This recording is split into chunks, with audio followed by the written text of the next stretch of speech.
What is this? এটা আবার কি জিনিস? এটা তো আগে কোনোদিনও দেখিনি। হ্যাঁ, অনেকেই জানো না এটা কি জিনিস। লাল লাল দেখতে কিছুই না। আসলে এবছর বর্ষাকাল যেহেতু প্রভাব বেশি রয়েছে, সেক্ষেত্রে ঠাকুরগুলো কিন্তু শুকাতে অনেকটাই প্রবলেম হচ্ছে, যার জন্য অনেক পালবাড়িতেই এই এরকম কাঠ কয়লার আঁচ করে নেটের মধ্যে পড়ে ঠাকুরের আশেপাশে অংশগুলো যেগুলো ভেজা থাকে, তাই জন্য ঠাকুর শুকাতে খুবই সুবিধা হয়।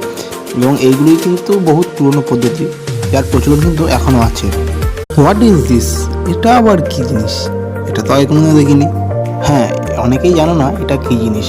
লাল লাল দেখতে কিছুই না। আসলে এবছর বর্ষাকাল যেহেতু প্রভাব বেশি রয়েছে, সেক্ষেত্রে ঠাকুরগুলো কিন্তু শুকাতে অনেকটাই প্রবলেম হচ্ছে, যার জন্য অনেক পালবাড়িতেই এই এরকম কাঠ কয়লার আঁচ করে নেটের মধ্যে পড়ে ঠাকুরের আশেপাশে অংশগুলো যেগুলো ভেজা থাকে, তাই জন্য ঠাকুর শুকাতে খুবই সুবিধা হয়। এবং এইগুলি কিন্তু বহুত পুরনো পদ্ধতি, যার প্রচলন কিন্তু এখনও আছে।